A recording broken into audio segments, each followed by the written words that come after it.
అందరికీ నమస్కారం అండి.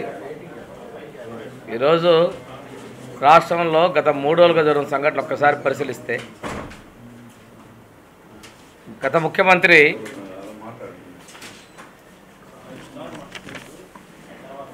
చేసినటువంటి పాపాలకి ప్రజలు తిరస్కరించారు. ఓబీ పట్ల ఏదో రాజేయాలని చూస్తూ ఉన్నాడు. తప్పుడు కేసులు పెడుతున్నామని చెప్తాడు. ఏదో వాళ్ళు చేసినటువంటి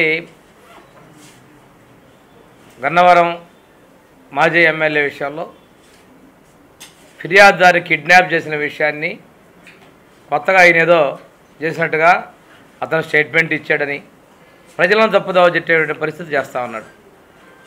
అంతేకాకుండా ఆయన దళితుల గురించి మాట్లాడుతున్నాడు.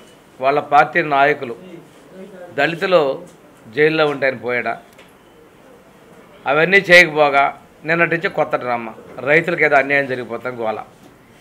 జిల్లాలో ఎన్నికల కోడ్ ఉంది. సామాన్య ప్రజలు కూడా, చదువు రాని వాళ్ళు కూడా ఎలక్షన్ కోడ్ ఉందంటే కొద్దిగా అవగాహన ఉంటుంది. ఇతను ముఖ్యమంత్రిగా చేసిన వ్యక్తి జిల్లాలో రిటర్నింగ్ ఆఫీసర్ చెప్పాడు, ఇక్కడ ఎన్నికల కోడ్ ఉంది, ఆయన రావడానికి వీల్లేదని చెప్పేసి. మిర్చి ఆర్డులో నిండా కార్యకర్తల్ని పంచెలు రైతుల వేషధారణ పంపించడం, అక్కడ నానా యాగి చేయటం, ఈయన వచ్చి మాట్లాడడం. అంటే ఎన్నికల కోడ్ ఉంది రావద్దని చెప్పినప్పటికి కూడా ఆయన అక్కడ న్యూసెన్స్ చేయటం, తనకేదో రైతుల మీద ప్రేమ ఉన్నట్టు, ఇక్కడేదో అన్యాయం జరుగుతున్నట్టు మాట్లాడుతున్నారు. మా ప్రభుత్వం వచ్చింది, 8 నెలలు పూర్తయింది, అయినప్పుడు కూడా రైతుల కష్టాలు ఉన్నప్పుడు పూర్తిగా ఆదుకున్నటువంటి ప్రభుత్వం మా ఎన్డీఏ ప్రభుత్వం. ఆ రోజు మేము రైతులకు ఇచ్చినటువంటి దానిలో, రైతు భరోసాలో ఇచ్చినటువంటి దానిలో ఆఖరా విడత ఎగ్గొట్టింది నువ్వు కాదా? 5 విడతల మేము ఇచ్చేటప్పుడు నిలువున రైతులు ముంచేసింది నువ్వు కాదా? ఆ రోజు ఒక తెలుగుదేశం ప్రభుత్వంలో ఇల్లు కట్టుకున్నారని చెప్పేసి పేదలను ముంచింది నువ్వు కాదా? ఆ రోజు పనులు చేసినటువంటి కాంట్రాక్టర్లు ముంచింది నువ్వు కాదా? ఈరోజు వచ్చేసి మొసలి కన్నూరు కాస్తున్నాం. మేము గత ప్రభుత్వంలో కట్టుకున్నటువంటి పేదల ఇళ్ళకి నిధులు ఇస్తున్నాం.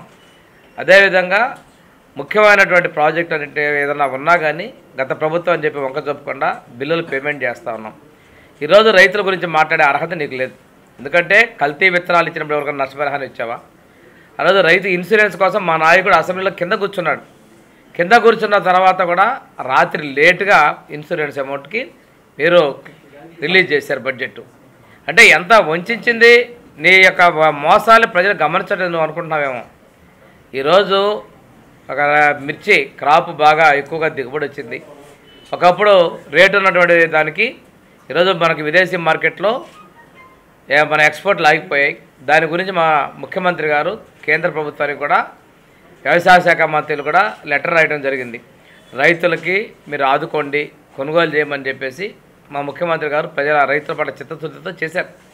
ఈరోజు ఏదో ఒక వర్గాలు ఏదో దగ్గర చేసే ప్రయత్నం చేసినా, నువ్వెన్ని కుట్రలు చేసినా, ఎన్ని చేసినా కానీ ప్రజలు నమ్మరనే విషయాన్ని గమనించుకోవాలని తెలియజేసుకుంటూ, రైతు ద్రోహి ఎవరన్నా ఉంటే నువ్వే, దళిత ద్రోహి నువ్వే.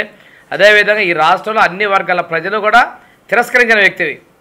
నువ్వు అనుకున్నటువంటి గొప్పల ప్రకారం చూసుకుంటే నీకు వచ్చిన సంఖ్యాబలం శాసనసభ 11 మందే వచ్చారంటే అన్ని విధాలా నిన్ను తిరస్కరించిన వ్యక్తివి. నీకు రైతుల గురించి మాట్లాడే అర్హత లేదు. గత ప్రభుత్వంలో మమ్మల్ని ఇళ్లలో తాళ్లు కట్టి కూర్చోబెట్టావు, మేము స్వేచ్ఛగా వదిలేసాను విషయాన్ని కూడా నువ్వు గమనించుకో. నేను ఒకటే అడుగుతాను, ఎన్నికల సంఘాన్ని, ఎన్నికల కోడ్ వైలేషన్ చేసిన జగన్మోహన్ రెడ్డి ఆయన అనుచరుల మీద కేసులను పెట్టి వాళ్ళని జైలుకు పంపించాలని కోరుతున్నా. జైలుకి వెళ్ళడం నీకు అలవాటే. అలాగని చెప్పేసి ఎన్నికల కమిషన్ కూడా తప్పుదోవ పట్టించే చర్యలు మానుకోమని చెప్పి నేను చెప్తానండి. ప్రజాస్వామ్యం మీద, విలువల మీద, ప్రజాస్వామ్యం మీద నమ్మకాలు ఉన్న వ్యక్తులు మేము. ప్రజాస్వామ్యాన్ని కాపాడేవాళ్ళం. ఈరోజు నువ్వు అసెంబ్లీకి ఎన్నుకున్నటువంటి నీ శాసనసభ్యులు కూడా కొత్త వాళ్ళని కూడా అసెంబ్లీ రాకుండా చేసి నువ్వు కూడా మాట్లాడటం ఎంతవరకు సబబు? ఈరోజు రెడ్ బుక్ రాజ్యాంగం అంటే, రెడ్ బుక్ అంటే తప్పులు చేసినా గుర్తుపెట్టుకున్నామని మేము చెబుతున్నాం. వాళ్ళ పేరు గుర్తుగా రాసుకున్నాం. ఏదైనా కానీ విచారణ జరిగిన తర్వాతనే మేము చేస్తున్నాం. ఈరోజు మీ చిన్నాన్నను చంపేసినప్పుడు నువ్వేమైపోయావా? ఆ రోజు గుండెపోటు గొడ్డల పేరు మాట్లాడి నువ్వు కూడా మమ్మల్ని ఈరోజు మాట్లాడే అర్హత నీకు లేదు. ఆ రోజు విచారణ గురించి మాట్లాడుకుని నేను పోయి నీతులు మాట్లాడుతున్నాను. దయ్యాలు వేదాలలో ఇస్తాయంటాం. ఇటువంటిది 100 కోట్లు తిన్న రాబందు కూడా నీతులు చెప్తానికి నువ్వే సాక్ష్యం.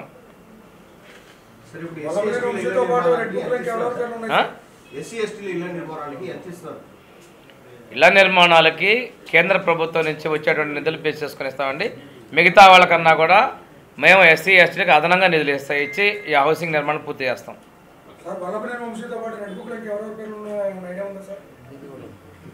మీ అందరికీ తెలిసిన విషయమే, గతంలో అసాంఘికంగా చెలరేగిన వ్యక్తుల మీద వచ్చిన ఫిర్యాదులు చేసుకొని పోలీసు వాళ్ళు విచారణ చేసి ముద్దాయిలను తేలిన తర్వాతనే వెళ్తా ఉన్నారు. మీకు ఒక విధంగా తీసుకుని కాన్స్టిట్యూన్సీ 10 నుంచి 15 మంది ఉన్నారు. ఈ విధంగా తీసుకుని 175 కాన్స్టిట్యూన్సీలో తీసుకొని దాదాపుగా ఎన్ని వందల మంది వచ్చారో కూడా ఒకసారి ఆలోచన చేసుకోండి మీరు. మేము కక్ష సాధించే పని అయితే జైలు పడకుండా పోవాల్సిన పరిస్థితి ఉంది.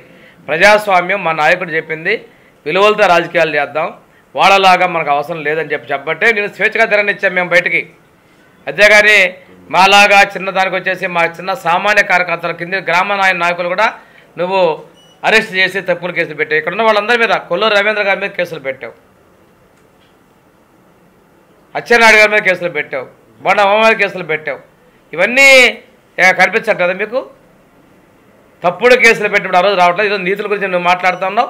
ఆ రోజు రఘురామకృష్ణరాజు మీద పెట్టినటువంటి కేసులు మీరే ప్రకాశం జిల్లాలో ఎస్పీ గారు విచారణ చేస్తే మీ అందరూ ఉన్నారు కదా సాక్ష్యం. వాళ్ళు పెద్ద క్వాష్కి వెళ్తా ఉన్నారు. మొన్నక మాజీ మంత్రి పుల్లారావు గారు బెదిరిస్తుంది అంటే బెదిరిస్తే మీరు చేసిన తప్పులు మాఫీ అయిపోతాయా? ఇలాంటిది చాలా జరుగుతూ ఉంది, మీరు చాలా చూస్తూ ఉన్నారు. తప్పు నిర్ధారణ అయినటువంటి వాళ్ళు ఎవరికైనా కానీ తప్పు నుంచి శిక్ష నుంచి తప్పించుకొని పోరు. చట్టం తన పని చేస్తూ ఉంది. ఈరోజు కూడా నువ్వు ఎలక్షన్ కమిషన్ నియమాలు వయోలేషన్ చేసావు. ఈ విషయంలో కూడా చట్టం తన పని చేయాలని చెప్పి నేను పోలీస్ శాఖ విజ్ఞప్తి చేస్తా ఉన్నాను.